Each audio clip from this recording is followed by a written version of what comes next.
আমাদেরকে সুদূরবাসীকে তথা দেশবাসীকে তার বিশেষ দয়া দিয়ে দীর্ঘ 17 বছর যে শরীর শাসক ছিল সেই শরীর শাসককে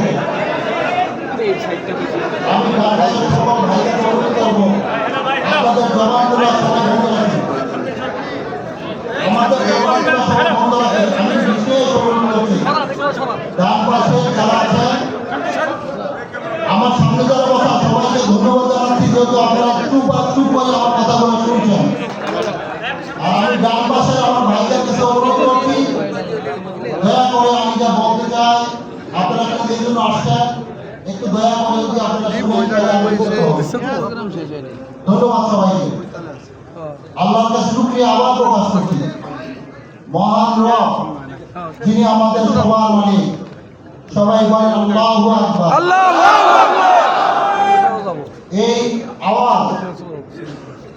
আওয়াজের বরকতে রব্বুল আলামিন আমাদেরকে এই দেশের যে 17 বছর এক জবরদস্ত শাসক ছিল সেই শরীরের শাসক থেকে এদেশে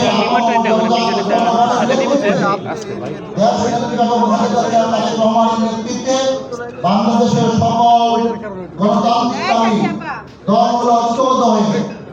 যে সংগ্রাম, যে ত্যাগ, যে তিতিক্ষা আল্লাহ রাব্বুল আলামিন দেখেছেন, তার বরকতে একজন স্বৈরশাসককে, একজন ফ্যাসিস্টকে ইতিহাসের নির্মম আস্থা করে নিক্ষেপ করে এই দেশ থেকে পালিয়ে যেতে আল্লাহ রাব্বুল আলামিন বাধ্য করেছেন।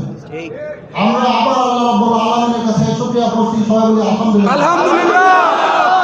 প্রিয় শরীয়তপুরবাসী, আপনারা জানেন এদেশে গত 17 বছর কি হয়েছিল।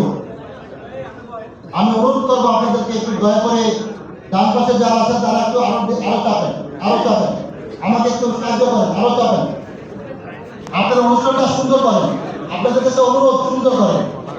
সবাই সামনে যারা আছেন সবাই বসে যাবেন, দয়া করে একটু বসে যাবেন। আমি একটু কথা বলবো, আপনারা বসে যাবেন।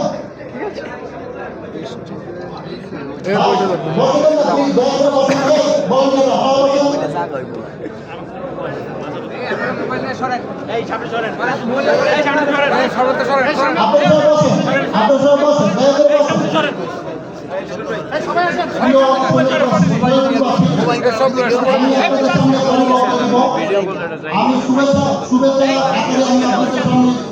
যে কথাগুলো বলতে চাই সেটা হচ্ছে আপনাদের সবার সহযোগিতায় সবার বরকতে মহান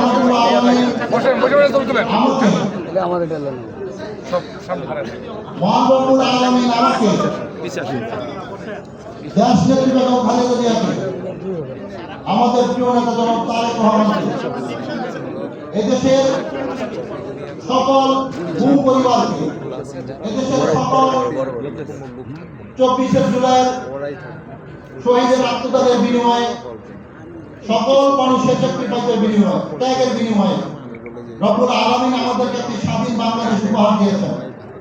আমরা আপনাদের সামনে বাংলাদেশ জাতীয়তাবাদী দলের পক্ষ থেকে এই কথাটুকু শুধু বলতে চাই, দেশ নেত্রী বেগম খালেদা জিয়া এবং আমাদের প্রিয় নেতা জনাব তারেক রহমান আগামী দিনের বাংলাদেশের দেশ নায়ক, তিনি আমাদেরকে আপনাদের মাঝে পাঠিয়েছেন শুধুমাত্র আপনাদের ভালোবাসা অর্জনের জন্য।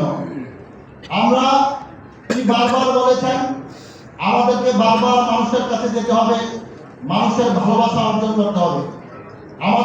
আমাদের প্রত্যেকটা নেতাকর্মীর কাছে আমার বিশেষভাবে অনুরোধ, আমি আপনাদের বিশেষভাবে অনুরোধ করছি, দুটো জিনিস করবেন না। মানুষের মনে কষ্ট দিবেন না, দলে অনৈক্য তৈরি করবেন না। আমরা শরীয়তপুর আবার প্রমাণ করে দিব যে শরীয়তপুরের মাটি দেশ নেত্রী বেগম খালেদা জিয়া, তারেক রহমান তথা বিএনপির ঘাঁটি। আগামী দিনে তৃণমূলের এই ঐক্যকে সুদৃঢ় করে আমরা শরীয়তপুর থেকে প্রথম শুরু করব যে বাংলাদেশ জাতীয়তাবাদী দলের তৃণমূল পর্যায়ে কোনো বিভেদ না। আপনারা রাজি? ইনশাআল্লাহ আমরা এই সুদৃঢ় ঐক্যকে আরো সুসংগত করার লক্ষ্যে আমরা একে অপরের সাথে মত বিনিময়, দেখা সাক্ষাতের মাধ্যমে, দলীয় কর্মকাণ্ডের মাধ্যমে আমরা একে অপরের সাথে পরিচয় হব এবং দেশের সাধারণ মানুষের কাছে পৌঁছবো। এই আশাবাদ ব্যক্ত রেখে আমি আমার বক্তব্য শুভেচ্ছা বক্তব্য শেষ করছি। আমি পরে আবার আপনাদের সঙ্গে কথা বলবো। আসসালামু আলাইকুম ওয়া রাহমাতুল্লাহ।